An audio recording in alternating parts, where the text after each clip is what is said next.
Olá, estamos iniciando mais um especial do programa Evangelho para Além dos Templos. Eu sou o Frei Gilvander Moreira, lembrando que esse Evangelho para Além dos Templos está sendo transmitido por 5 canais no YouTube.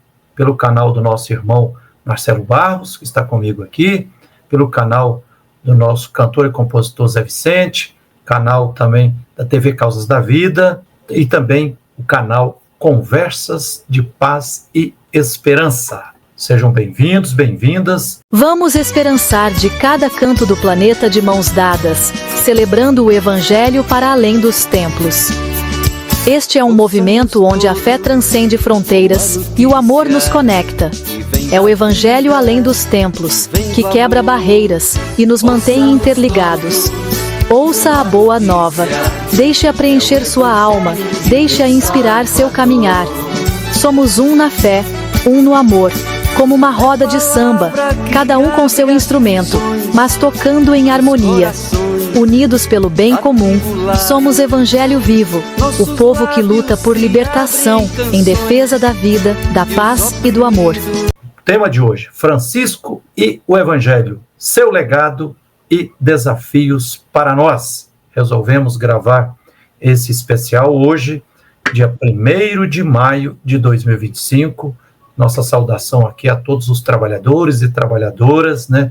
É um dia de celebrar, mas principalmente um dia de luta para que os direitos do trabalhador, e o Papa Francisco dizia, nenhum trabalhador sem direito. Meu querido irmão Marcelo Barros, seja bem-vindo para começo de conversa. É claro que arriscar uma avaliação sobre o Papa Francisco é algo de uma responsabilidade muito grande, mas você, Marcelo, tem uma trajetória, uma grande experiência, né, uma grande formação bíblica, teológica, de ciência da religião, pastoral.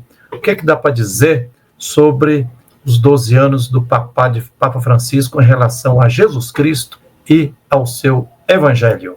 Gilvander, querido, uma alegria estar com você nesse programa e com as pessoas, quase uma comunidade que nos envolve e que nos acompanha semanalmente. Quando fala de Papa Francisco e o Evangelho, eu me lembro de uma história que surgiu na época que eu li e que tem seguramente uma base de veracidade completa, não é uma anedota. No mesmo ano que o Papa foi eleito, foi escolhido, Papa Francisco, em dezembro de 2013, a revista alemã Der Spiegel quis fazer uma entrevista com o cardeal alemão, que era o mordomo do Palácio Pontifício e que tinha ficado ainda com esse cargo depois que o Papa Bento XVI renunciou.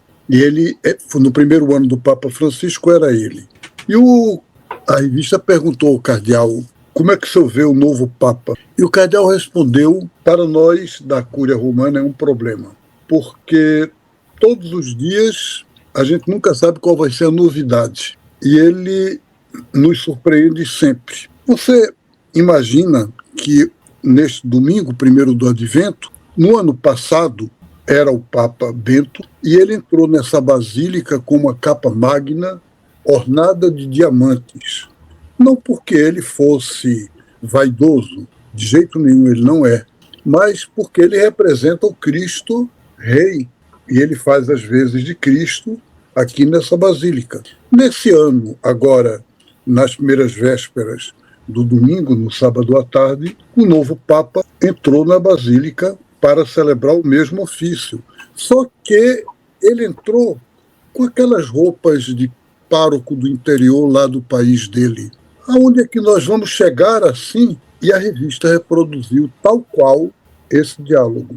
Onde é que nós vamos chegar assim? 2 semanas depois, o cardeal entra de manhã, numa manhã de trabalho, nos aposentos do Papa, ele é o encarregado dos aposentos, e encontra o Papa na sua escrivaninha, com a revista Der Spiegel aberta, com a fotografia dele e a entrevista por inteiro. Ele olha, fica perturbado e diz: Santo Padre, me perdoe, eu não quis dizer exatamente isso que a revista publicou, eu achei que estava em off, estava conversando mais livremente, E o Papa disse, não, fique tranquilo, aqui todos têm liberdade de expressar o seu pensamento como quiser.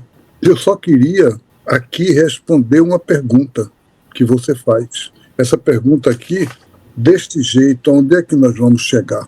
É essa pergunta que eu quero lhe responder, ao Evangelho de Jesus. Então, quando você me pergunta o Papa e o Evangelho, eu me venho com essa história, eu me lembro disso. O Papa quis fazer isso. O princípio do Concílio Vaticano II, que o Papa João XXIII tinha proposto, era voltar às fontes e adornamento, atualização. O primeiro critério era voltar às fontes, critério da renovação da Igreja.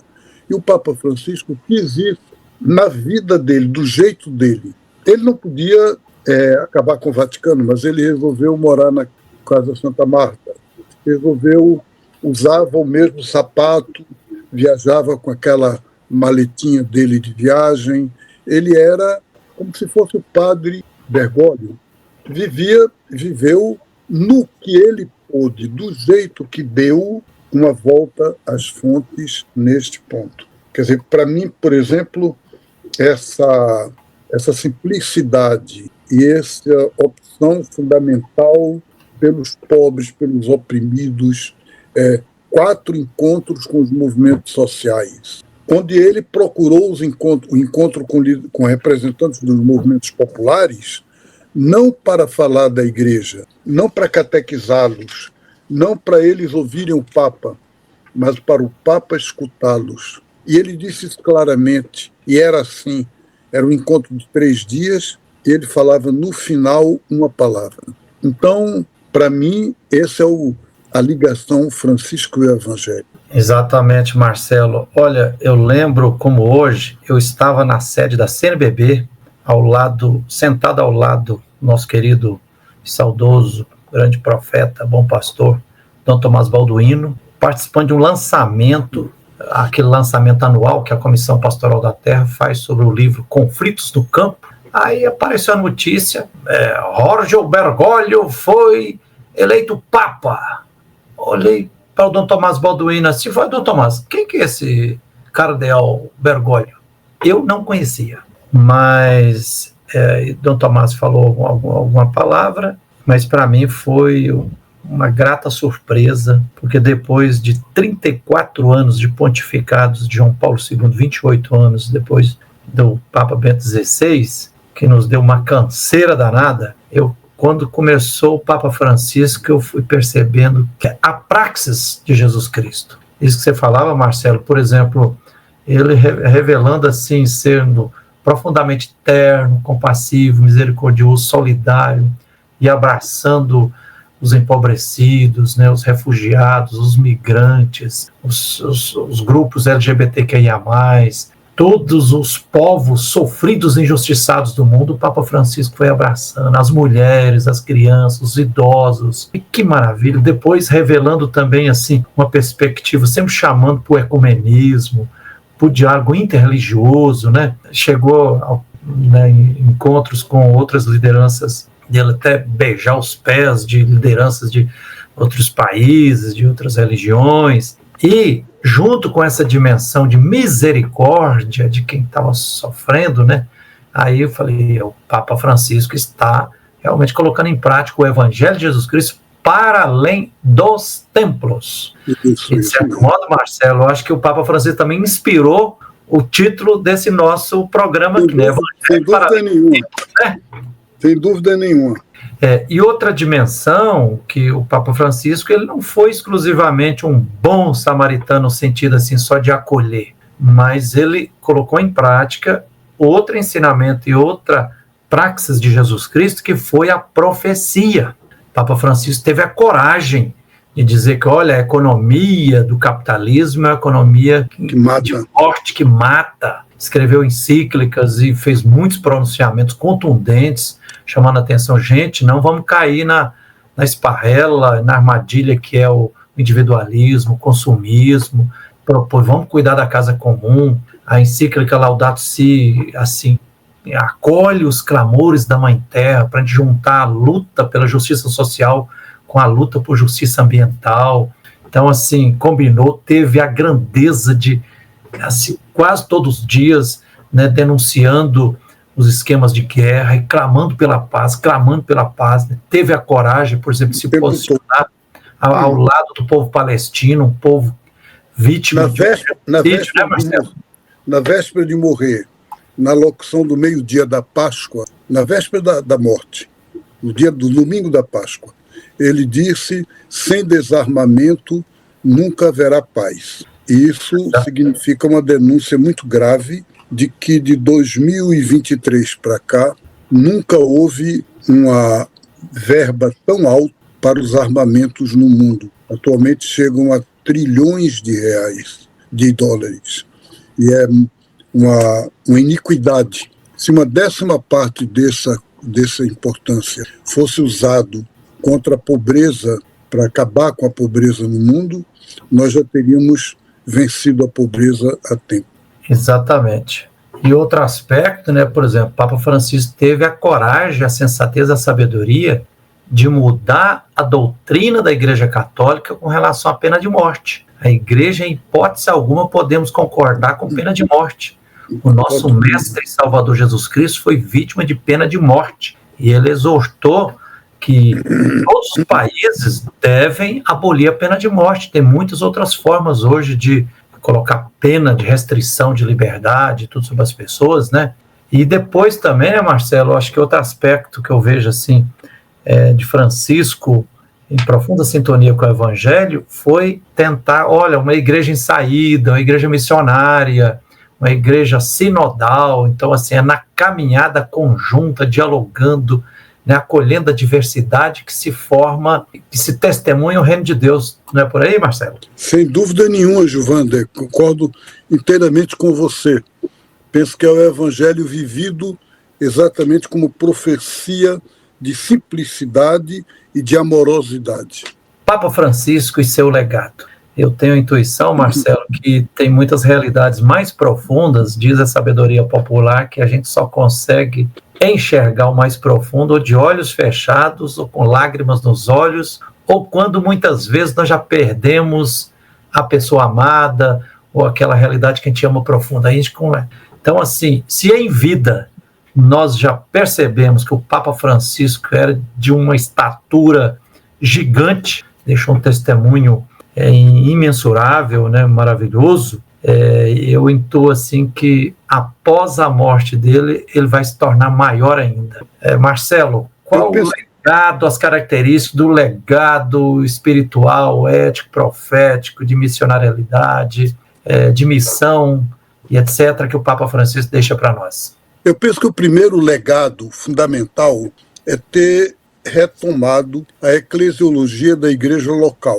É na noite em que ele foi escolhido como Papa, que ele se apresentou naquele balcão lá do Vaticano, ele disse: foram buscar um cardeal lá no fim do mundo para ser bispo de Roma. E essa expressão bispo de Roma não foi usado como uma mera cortesia, não. Ele assumiu, em primeiro lugar, ser bispo de Roma. Naquele ano de 2013, eu fui à Itália e a Roma, especificamente, para um trabalho de um acompanhamento de grupos de solidariedade, e era um domingo, e eu estava numa periferia de Roma, e ele apareceu sem avisar, sem ter sido programado, porque tinha uma crisma que devia ser feito numa paróquia. E normalmente é um bispo dos auxiliares de Roma. Roma tem vários bispos auxiliares que fazem esse tipo de trabalho. O próprio Papa chegou lá dizendo: eu sou o bispo de vocês. Então, esse assumir ser bispo de Roma criou imediatamente uma relação diferente com as outras igrejas do mundo inteiro. Por quê? Porque criou esse princípio da sinodalidade. Significa, a Igreja Católica é uma comunhão de igrejas locais. Cada igreja local é uma igreja em si, não é um pedaço da igreja, não é uma filial como a Coca-Cola ou como qualquer uma dessas multinacionais, filial de uma matriz que está em Roma e ele é o chefe. Não. Ele é o bispo de Roma, primaz da comunhão das igrejas católicas, e exerce isso imediatamente com 9 cardeais que foram escolhidos para ser uma espécie de senado, de grupo de solidariedade e de apoio, de assessoria do governo das igrejas. Então, não deu muito certo, ele não conseguiu caminhar muito nisso. Agora está se vendo aí essa congregação dos cardeais, parece que isso foi esquecido, voltou-se ao tempo de cristandade, mas, de qualquer forma, esse é o legado principal do Papa. Uma igreja comunhão, uma igreja sinodal, no sentido de uma comunhão de igrejas. E isso, nós todos somos responsáveis por ter, até agora, fracassado. Porque mesmo nós, dos grupos abertos, nós da teologia da libertação, nós das comunidades eclesiais de base, fomos formados na cultura da cristandade.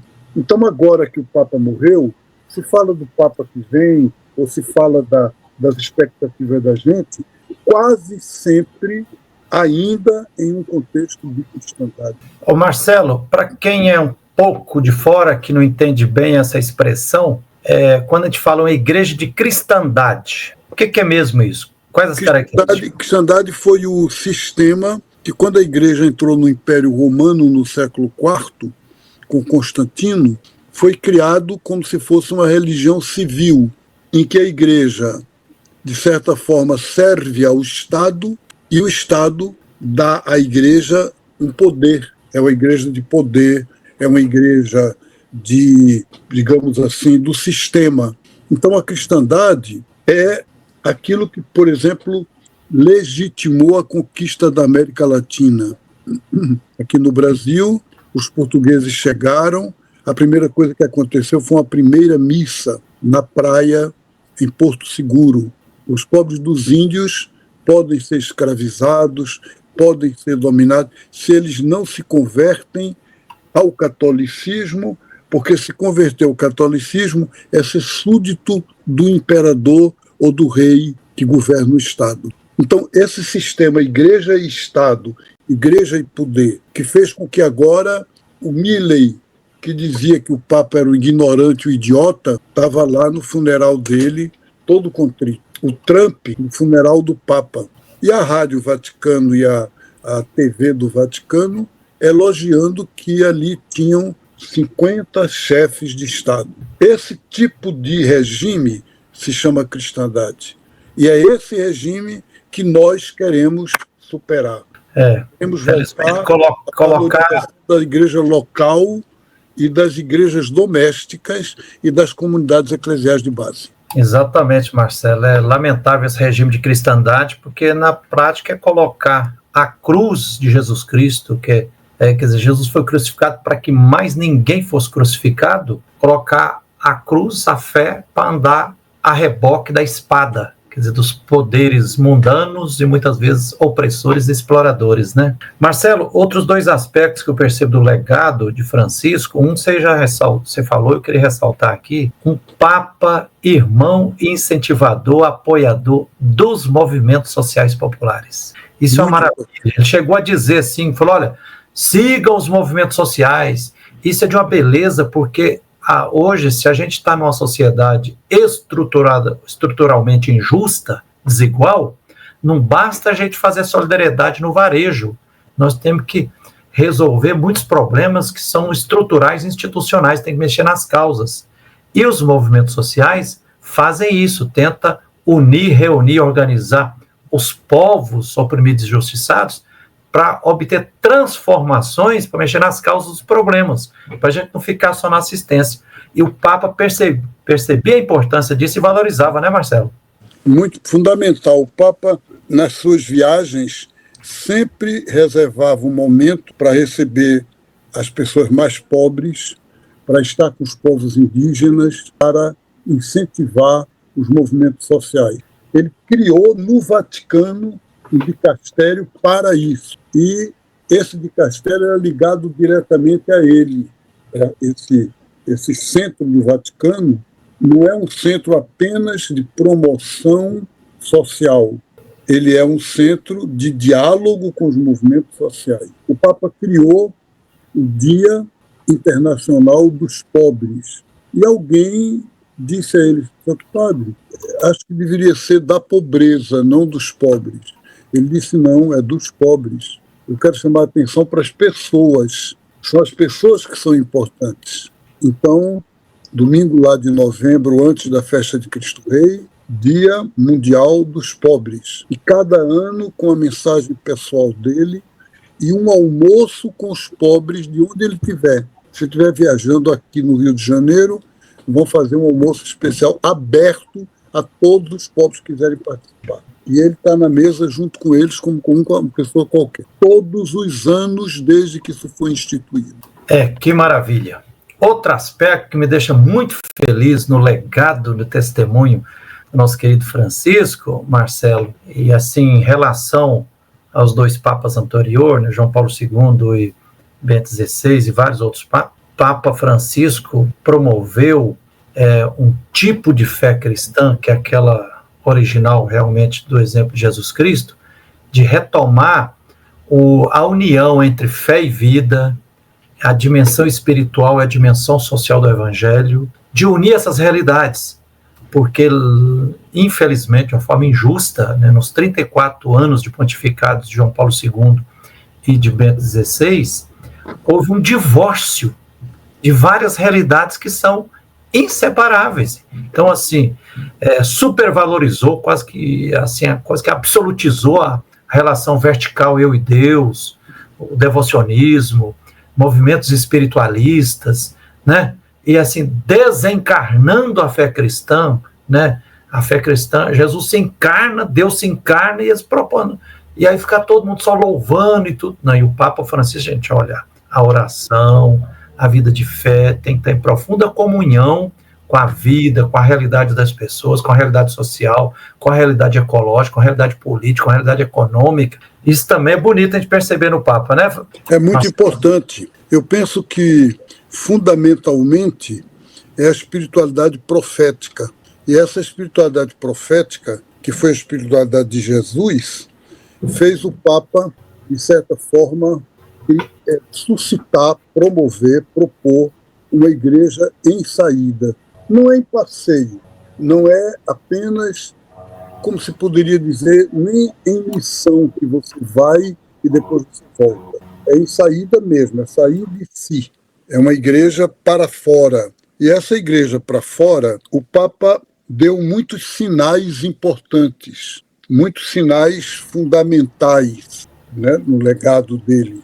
Primeiro, no plano ecumênico. Então, por exemplo, a primeira vez que uma visita, o Papa vai a Jerusalém, ele convida o patriarca das igrejas ortodoxas, Bartolomeu, e o primaz das igrejas anglicanas para ir com ele, juntos três, vai para um país árabe. Ele convida um sheik, um rabino da Argentina, amigo dele da época, que ele era arcebispo de Buenos Aires, viaja com ele, faz toda a missão juntos, a três.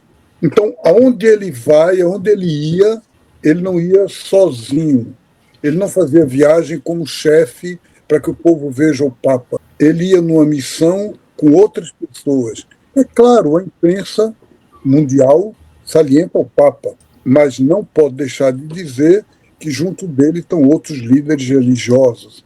Então o Papa foi um homem que aqui no Brasil, em 2013, quando veio para o Encontro Mundial de Juventude, fez questão de ir a uma favela, todo mundo preparou a visita. Quando ele chegou, ele perguntou: o que está vendo ali que estão cantando? É um culto da Assembleia de Deus. Ele disse: vamos lá cumprimentá-los. E sem estar no programa, sem ter nada da anunciatura sabendo, o Papa vai naquela casinha simples, entra na porta, cumprimenta cada uma das pessoas, incentiva eles a ficarem ali rezando, orando, e depois vai para o programa que estava marcado. Então, esse tipo de atitude, esse tipo de exemplo que ele nos dá, é importante não ser esquecido. É importante não ser ignorado. É importante não ser deixado. Exatamente, Marcelo. Perdemos apenas a presença física do nosso querido Papa Francisco. Mas Papa Francisco, agora partilhando vida plena, terna e eterna, continuará muito vivo em nós, nas lutas necessárias, né? Com esse legado extraordinário de espiritualidade, de ética, de humanismo, né? De amor a toda a criação, aos povos, a todos os povos.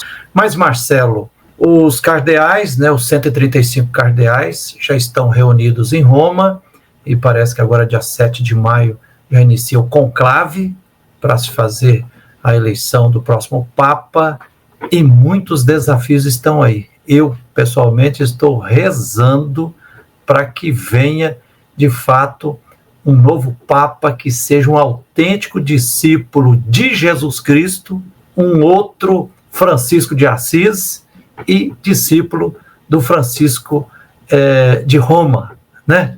Porque não dá para perder, e a humanidade que via em Francisco uma esperança, né? Um grande líder de paz, com a respeitabilidade, uma idoneidade imensa, nós esperamos vivamente que os cardeais escolham um que realmente, né, eu sinto que o Espírito Santo está brotando por aí. Quais são os desafios agora, na iminência da escolha do próximo Papa para a Igreja Católica, Marcelo?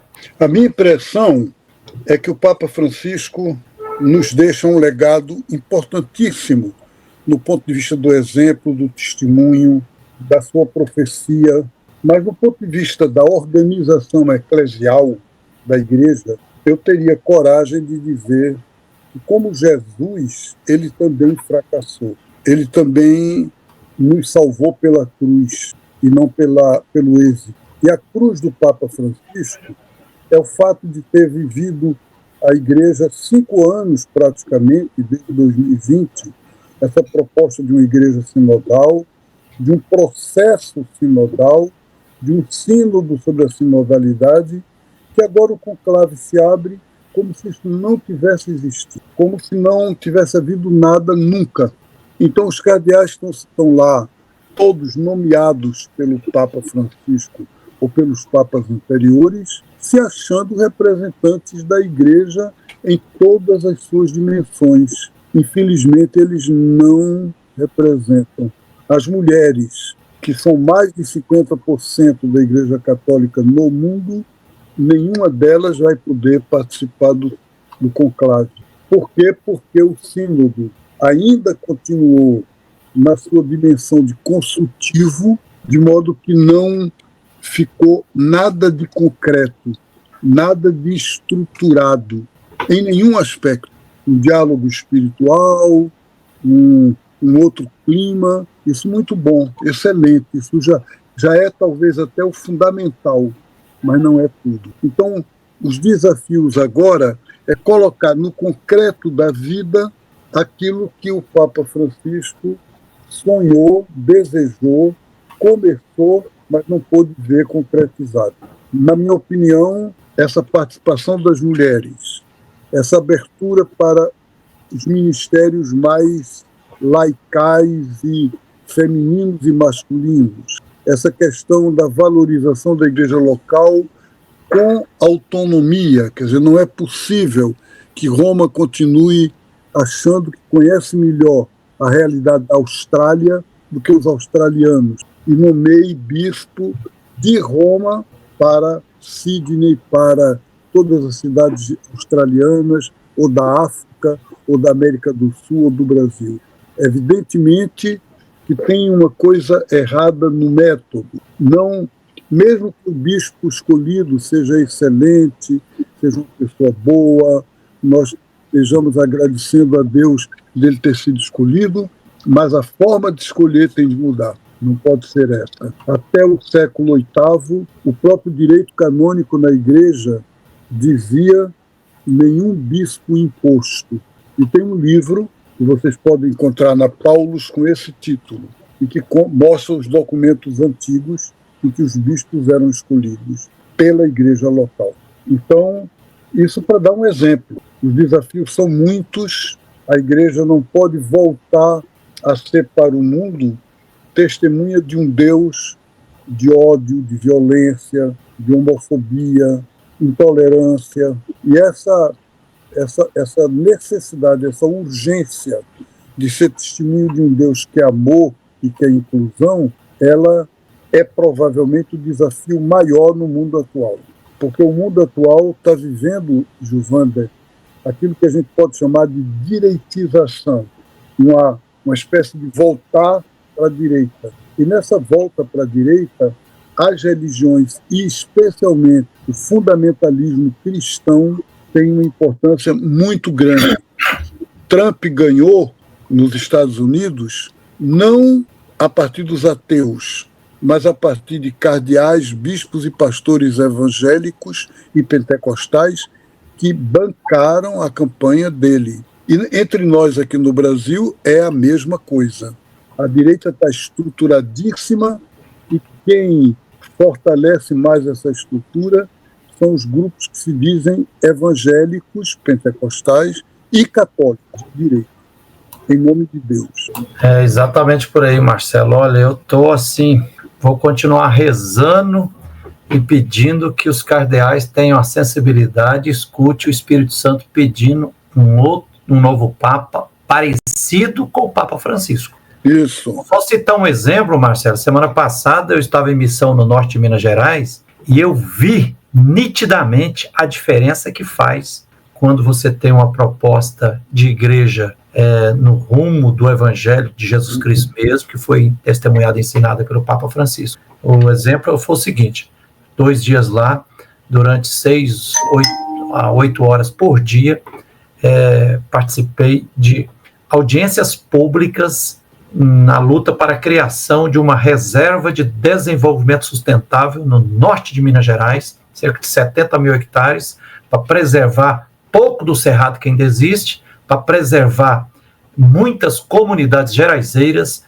várias comunidades quilombolas que estão brutalmente ameaçadas por projetos de mineração, da mineradora Vale e outras mineradoras, pelo agronegócio, por monocultura do eucalipto, né?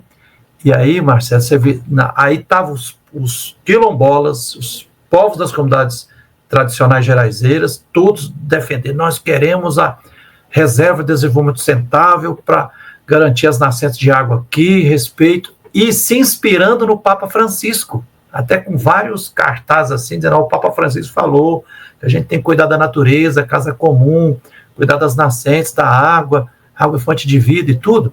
E do outro lado, muita gente trazida sob pagamento por mineradoras, por prefeitos bolsonaristas de extrema-direita, vaiando o ICMBio, né, vaiando as pessoas humildes das comunidades que, com ternura, com mística, com poema, com poesia, com humildade, estavam lá defendendo o bem comum, e eles com aquela arrogância, aquela truculência e tudo.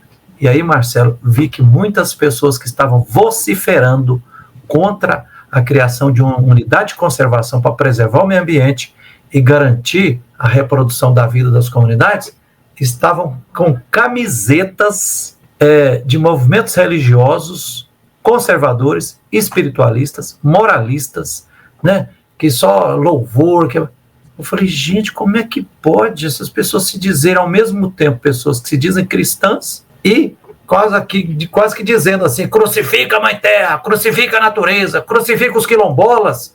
Eu falei, gente, fazendo uma cisão, um divórcio radical entre a fé e a vida, entre o Evangelho de Jesus Cristo e a realidade concreta, né? E o povo esse tipo de eu peço que os cardeais, espero vivamente que eles não caiam nessa armadilha que é dar uma guinada à direita e tentar agradar muitos fascistas que estão intrometidos na igreja, que muitas vezes são egoístas, né, querem colocar a fé a reboque de políticas de morte, um negócio perigoso, né, Marcelo? Muito perigoso. Foram esses religiosos que condenaram a morte e que mataram Jesus. Jesus é vítima deles. Alguém dizia, os demônios diante de Jesus caíam. Os religiosos diante de Jesus o condenaram à morte e mataram. Então os religiosos institucionalizados e religiosos que são de uma religião ritual e contra a profecia, são piores do que os demônios. Gilvanda, é uma alegria grande falar com você. Acho que fica esse chamado, né? E a gente espera que esses desafios possam ser vencidos, que o Espírito de Deus, o Espírito Santo, tenha um pouquinho de paciência com a nossa igreja institucional e ilumine esses homens que estão lá reunidos para que eles abram novas portas e não fiquem no conclave, que é a sala fechada. A gente não quer mais conclave, a gente quer igreja. O conclave é exatamente um termo contrário e oposto à palavra grega igreja, que é a assembleia aberta, a assembleia que convoca todo mundo, né? Então, que o conclave se transforme em igreja. Exatamente, não portas fechadas, mas igreja em saída. Então, nós estamos terminando esse programa especial aqui do Evangelho para Além dos Templos, sobre Papa Francisco, o Evangelho, seu legado e desafios para nós, né? Quem gostou, compartilhe, para que outras pessoas também tenham acesso a essa mensagem aqui. Se não se inscreveu, se inscrevam também, né, nos canais do nosso irmão Marcelo Barros, no canal do nosso irmão Zé Vicente, no canal TV Causas da Vida, no canal nosso, Frei Gilvander Luta pela Terra e por Direitos, e também no canal do nosso irmão Daniel Higino, né? É o canal Conversas de Paz e Esperança. Fiquemos juntos. Um abraço, Marcelo. Vamos continuar. Nos despedimos aqui. Um abraço, Marcelo. Um abraço a todos e todas. Vamos esperançar de cada canto do planeta de mãos dadas, celebrando o Evangelho para além dos templos. Este é um movimento onde a fé transcende fronteiras e o amor nos conecta. É o Evangelho além dos templos, que quebra barreiras e nos mantém interligados. Ouça a boa nova. Deixe-a preencher sua alma. Deixe-a inspirar seu caminhar. Somos um na fé, um no amor. Como uma roda de samba, cada um com seu instrumento, mas tocando em harmonia. Unidos pelo bem comum, somos Evangelho vivo, o povo que luta por libertação, em defesa da vida, da paz e do amor.